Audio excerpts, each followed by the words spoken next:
Okay. Hello. Ready? Yeah, we're ready. We're ready. Hi, I'm Amanda. I'm Peggy. You are watching the Junction Fiber Mill Millcast. Yes, you are. Monday. The 12th. February 12th. Yeah, February 12th. Yeah. How you doing?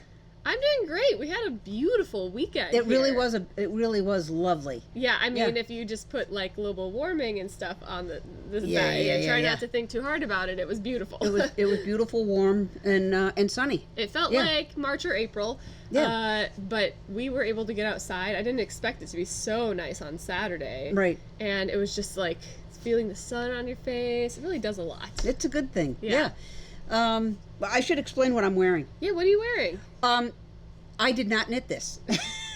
This is a birthday present from Todd because last week was my birthday. And thank you, everybody who made comments on the Millcast. It was very, very appreciated, all the birthday wishes. Yeah, so I'm doing the rare thing of wearing something that was made by a machine and not knit by someone like me. But I thought it was very thoughtful of Todd. It's a little bit of a Coles to Newcastle, maybe, but... What's that? Like you already have enough of something, so why would you go get more? But I love the colors. Blue kind of ends up being my thing. What's the brand? Scoop. There's a very over in Woodstock, Vermont. There is a shop called Elevation, and a lot of the Allen family dollars have been spent there over birthdays and Christmas. Yeah. Very anyway, nice. Yeah. And you're wearing your knit-along shawl, the Nourishment Cowl. My Nourishment Cowl.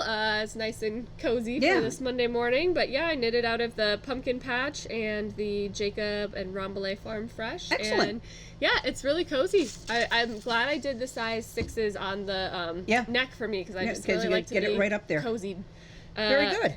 But yeah, it's good. But I'm going to tell you about my weekend. Go for it. I did so many things. I'm so proud of myself because the past 3 weekends have been kind of a wash, I think, as I've alluded to. Yeah. Not alluded. Told us about point blank. But last Sunday or Monday of last week, Cody and I sat down and we're like, we need a plan for next weekend. We're going to have fun, damn it. So the plan was on Saturday to go get breakfast and go to the Hall Art Museum. I'll talk about that. Oh my gosh! And then after that, I had my friend Anna threw me a really, really nice. They're called a Blessings Way ceremony, but it's basically like a baby shower, but for the mom ahead of birth, and there's some ceremony involved. Oh wow! So that was Saturday night, and then Sunday we took Maeve to the aquatic center swimming, and then I planned a visit with one of our neighbors so that we could just walk over to their house, bring cookies, and give Cody a little bit of a break in some way that I thought I could handle. Yeah. And all of these things happened, and it was just like one thing to the next. Good time. And we made it to the end of the weekend, and I was like, I got everything I needed to get done, and I slept super well. I'm impressed. Yeah. So I took walks and napped, but yeah, okay. We had a full plan. Okay, Excellent. So I want to start with the Hall. Yeah. What a weird, this is the second time I've been there, but it is just blows your mind. I'll explain what it is, but okay. But I don't know how to. Okay. It is this art museum in the absolute middle of nowhere, rural Vermont. It's basically kind of like Wethersfield or even further south than Wethersfield. It's in Brownsville, Brownsville. Which is down about 50 minutes south, 45 minutes from this area south of here. Right. And, well, first of all, we went to the Brownsville Butcher for breakfast. You did? Which is best. I didn't know they did breakfast. Oh, my God, Peg. Oh, wow. Oh, my gosh. I've been craving a good cruller donut for weeks now because the place I used to go is not open. Yeah. And I know Brownsville is good for it. And we got there and had the last cruller that they had. Oh, good for you. It was amazing. Again, the name of it is the Brownsville Butcher and Pantry. It's an old general store down in Brownsville, Vermont, right. At the base of the Scutney Mountain, and it is worth a stop. It's a general store, like a fancy general store. But then they've got a butcher, like killer butcher, and then the cafe has amazing food. I've never had a bad meal there. It's a couple that took it over several years ago with the town's help. Renovated it, and they're rocking it. It was so we had breakfast sandwiches and we had our pastries. Nice. Cody had the Boston cream donut, which was phenomenal, and then I had the cruller, and we shared with Maeve, and it was the great start to the day. Yeah. And then we drove just up the road to the Hall Art Museum. Which okay, so the Hall, I don't know enough to really explain it, but they're a very wealthy family who collects art, contemporary, modern art. They've got several different locations, but for whatever reason, I think they probably just like this area. They have one in Reading, Vermont. And so in the winter, they started doing weekend opening times, which is fairly new. I think the last year or so they've started doing it. I didn't realize that. Okay. And they have a cafe there now. I didn't realize that too. They're sourcing So they have several outbuildings that they've renovated. It's just an old farm. Right. And they've renovated it. I guess they were severely impacted by recent floods. Oh, and okay. so they've had to do a ton of work. But they've got sculptures outside, and then they've got in the buildings themselves modern art. And when I say modern art, it's not like local Vermont artists who are making modern art. The exhibit I saw was 100 pieces of Andy Warhol. Wow. Just everything you would think you're going to go to the MoMA in New York or the Whitney or something. Wow. It's there. They got the Campbell's chicken soup thing there. Marilyn Monroe? No Marilyn Monroe, but they had Elizabeth Jackie. Taylor? Oh, Jackie. Okay. They had some of the portraits that were commissioned by, really wealthy folks of that time, of their wives or husbands or whatever. Wow. The flowers. And, we had it all to ourselves. Right there in the when middle we of got Vermont. There you are. Yeah, Huh. talked to the people working there, had a lovely time. And then they've got this new cafe that was because it was sunny, they had a little solo stove out, and they had the doors open, and you could just sit outside. That sounds kind of magical. Down. It was totally magical, and we should have brought I'll tell you, snowshoes because they're come to Vermont, and you are going to see things that you're like, that's not very Vermont. Well, Vermont is eclectic. It is eclectic, and there are folks with quite a lot of money who have decided to put pet projects into random places, it's like true. Reading, Vermont, which is beautiful. But is it Reading or Brownsville? Sorry, I think is the hall in Reading. Hall might be in Reading. No, okay. Anyways, Brownsville, South Woodstock, all in that area. And then we went up through South Woodstock on the way home and just kind of hit all the joints. And it was gorgeous. And then, like I said, I had my Blessings Way, which was great. I'm a little uncomfortable by being the center of attention in these things, but it was really lovely to have a party thrown for me. And excellent. Feel like that was what I was trying to keep the baby in until I got to my party, because I just wanted to have this party. Yeah, I get it. And it was hosted by my friend Anna, who's a midwife, so she's really knows what she's doing, talking about this stuff. Excellent. And then on Sunday I went swimming with Maeve. She loves the pool, and it's Had she been to that pool before? Yes, we've taken her a couple times. Cody's taken her a few more times than me. So it's the Upper Valley Aquatic Center, a not-for-profit in White River Junction, and it's really well done. It's got an Olympic-sized swimming pool, but then it has the warm heated pool, which was has some laps. That's what I wanted, just to be in. I've been I'm having this Pisces baby, right? Yeah. Supposedly, I think I got to get through this week, and then it'll be in Pisces season. And so I think lately I've just been wanting to be in warm water, and so. But don't you also feel when you're submerged, it lifts off your spine? And I have to say, Saturday night I've had the worst pain I've ever experienced, not due to an injury in my whole life. Yeah. I just slept funky. I had to get up in the middle of the night, and I could not get my legs to bear weight because I was sleeping weird on it, and I had this thing at the base of my spine where my spine met my legs. I just, no matter what, every single movement and adjustment was shooting pain. And so thankfully when I went back to bed, I adjusted my position. I woke up feeling a lot better. But I getting into the pool was just so great. I would think. So Cody mostly managed Maeve, but also I haven't been able to lift her the last month or two. So being in the pool with her, I can actually get close to her. And she enjoyed it. And she had so much fun. And she went down the slide for the first time with Cody. So she had a great time. Was it a mob scene?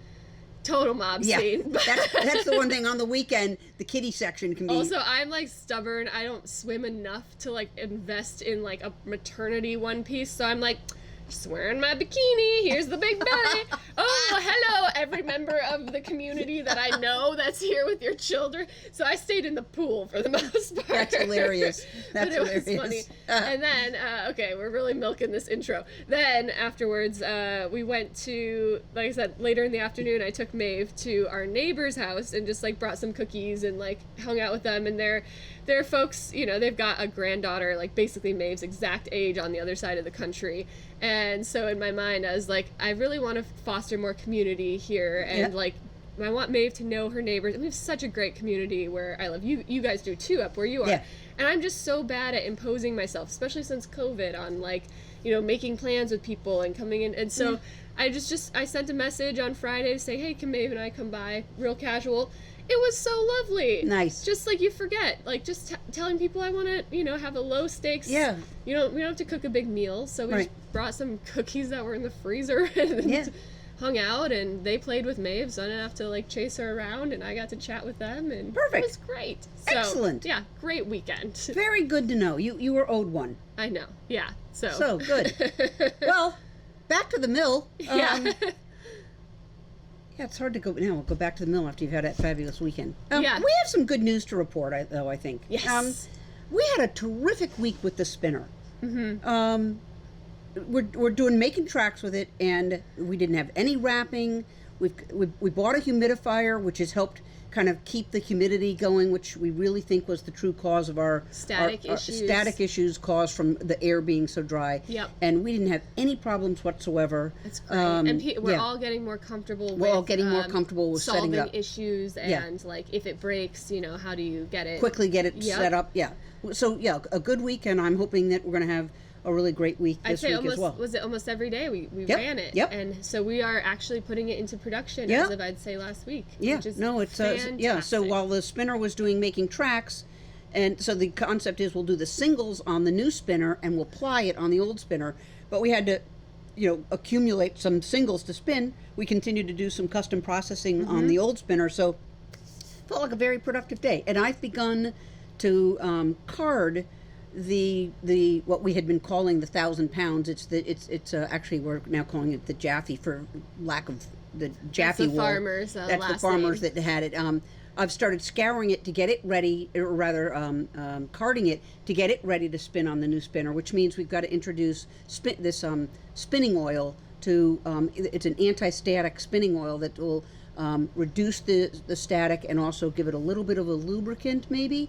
And it went through the carder without any problems. I'm about halfway through, so I'm hoping later this week we'll start spinning that, which would be another big step forward. Yeah. Well, what we've come to know in talking to other mills and to Ramella, the manufacturers, is that this new machine really does run best with fibers that have been treated with this oil, which is definitely, it's like a non-toxic oil. And we've been able to get around using any oils on our fiber with all the current equipment. And what we've learned is we don't need it for making tracks, but we will need it for that which we scour and started out as raw wool. The crimpier stuff, the high cohesive fibers. So, and it'll all rinse out when we rinse it, but it's just a new thing for us to sort of learn how to use. And it's just interesting that despite the spinners, both the old spinner and the new spinner, they look very similar. What they do is very similar. It just, there's a little bit more, it's first of all, like to get the speed of production that the spinner can do, and to, deal with so many rollers going into it, the oil just really helps with that. So, in case you were wondering, why do we have to introduce the oil? So in other sort of news, you took on the task of training the team on the Fowler bars. We had a big mill maintenance refresher and learning this week because my task had been, I don't know how it got to be me, but it did. Oh, I do. Are you kidding? Never mind, we won't go there. The Fowler bars. So the pin drafter, you're seeing a picture now, but it has like 70 something of these, like they look like combs. They've got sharp teeth on them, and those bars sort of operate in a continuous loop to draft apart the fibers, making them all go in a line. And every so often, like 4 times a year or so, we ought to be cleaning these bars, especially if we process fiber that maybe didn't get as clean as it should have. Might leave behind a residue that builds up over time, and so you got to scrub them off. So the process is not quick, and it's you have to take all of the bars out, and you have to do it very carefully so that you don't upset the timing of the machine. That's the key. It's those 74 that are going up and down like this, traveling, dropping down, so the mechanism inside is very sensitive to the position, and when you're taking those combs out, those Fowler bars out, you do not want to mess with the timing of how things are turning on the inside. Right. So basically, last time I had a baby, I just cleaned them as close to my due date as I could, and then was like, I'll deal with it on the other side. And this time I just really felt, as Peggy and I have got these really great folks in the mill, this is just a job that we should be sharing. And also, you know, understanding how to clean these, you really learn about how the whole machine works. Correct. So I got Emma and Leah involved in cleaning them. I just coached them and showed them sort of how to do it. It took about 4 hours.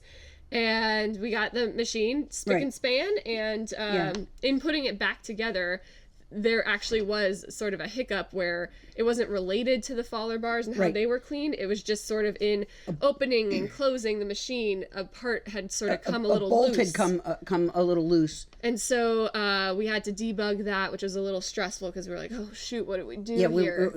Sometimes when something goes wrong, it isn't always evident what was the cause, and you kind of sometimes jump to worst case scenario where you think, oh, it'll work itself out, but at the end of the day, you got to jump on it. Right, and so thankfully it was just like a few hours offline, and then we were able to. I thought it through and was like, okay, this is probably the issue, and so I got to train Emma and Leon how to debug this fun new issue that came up, which was that the roller that it pulls the fiber through the machine was getting different tension on each side, which meant that the roving was coming out like with waves, which like you really don't want that. No, you want it nice and even. So we fixed that, and it's off to the races again. And then we kind of went over greasing of all the machines, and a lot of that had been, it's just well overdue to get everybody up on the same page. And these sort of things is like, it's the knowledge transfer portion of it. Like I'm definitely one to put signs all over the mill to try to help remind people, but at the end of the day, it's, you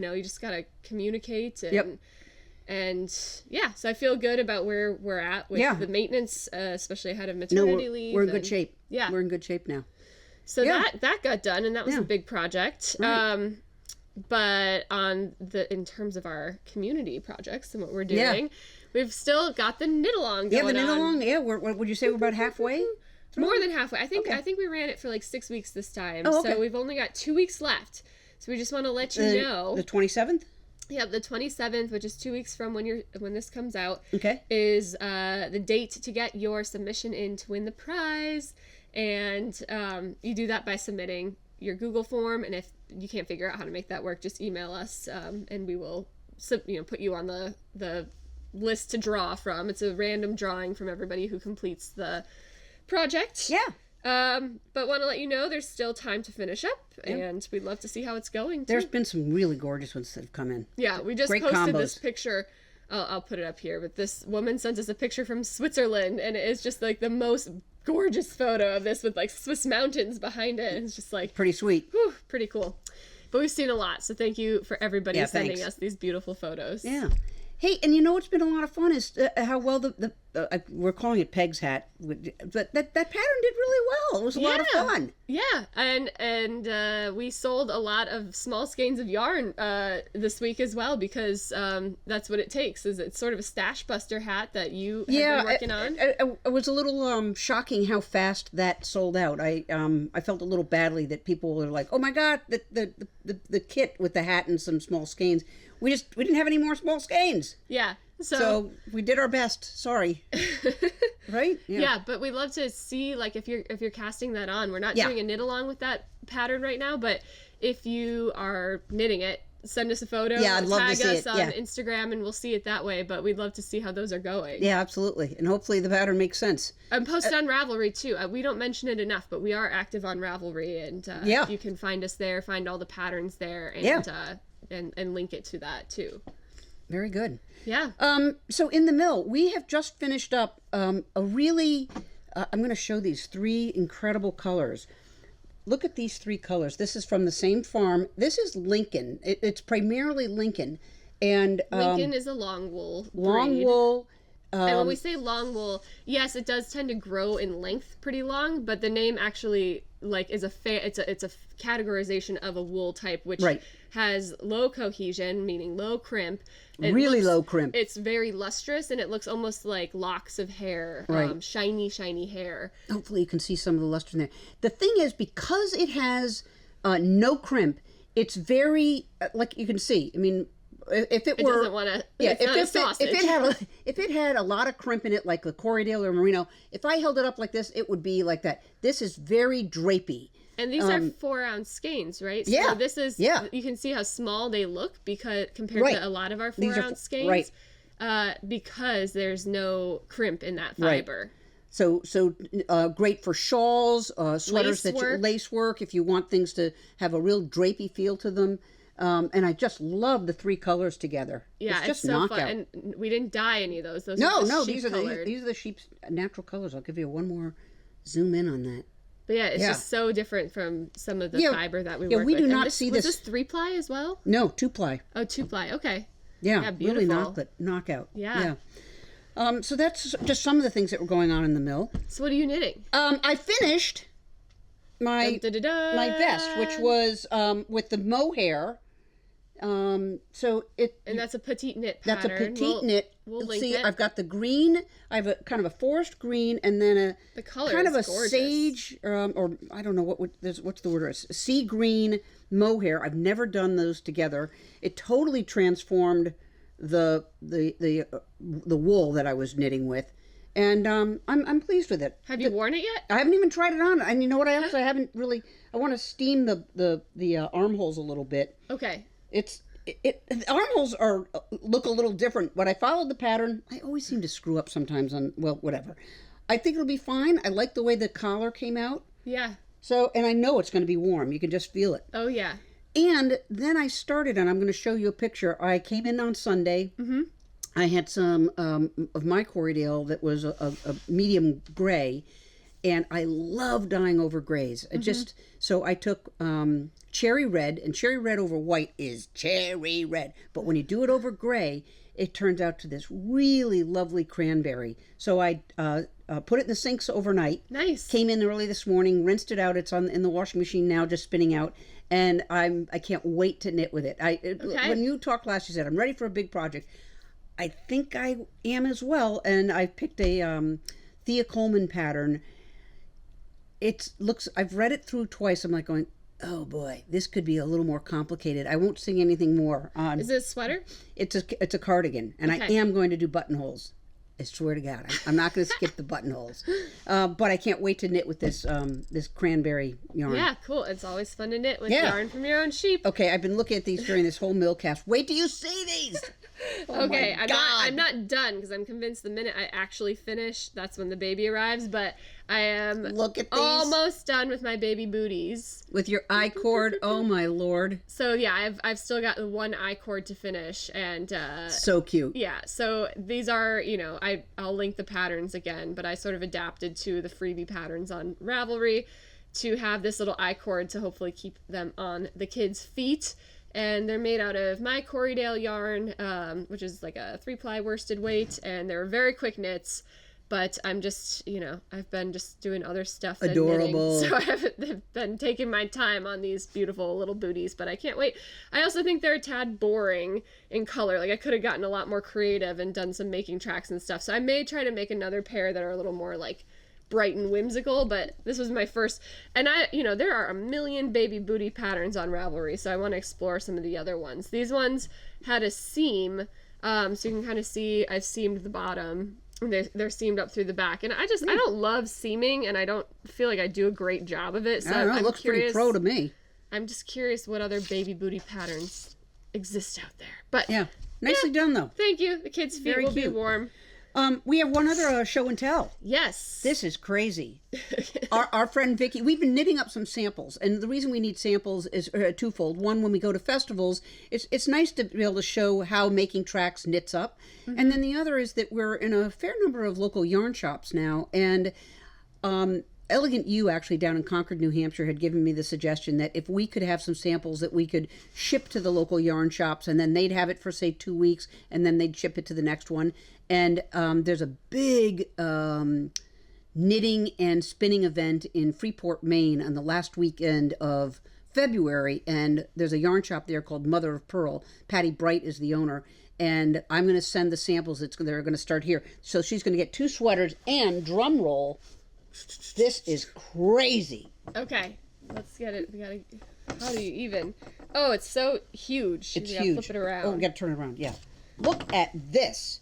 How spectacular is this? This is Vermont Vice. Oh my gosh. We gotta like back up. Okay, we'll back up. Hold on. All right. Oh yeah. Look at this. This is the hold on, I just had it in front of me. This is the Plus. It's called Plus by Olga Baraya Kefelian. Yeah. And it's a giant shawl. Here, I'm just gonna model it. Oh my goodness. Can't see our heads. That's hilarious. Okay, so now turn around. Let's see the backside. Oh yeah. Wow. I'm just that gonna is wear fantastic. This when we talk about it. It is so cool, and it like Vermont Vice is one of our like most extreme color changing, variegated. And colorways. It really gets showcased in this. Yeah, and so it isn't it like you were saying with the with our Ginny prints, which we don't have in stock anymore, but it's very similar to the Jacob Rambolet. Right. So and it is, I mean, it's just got such chunky, bold patterns. It's just perfect for this colorway. Yeah, it really is.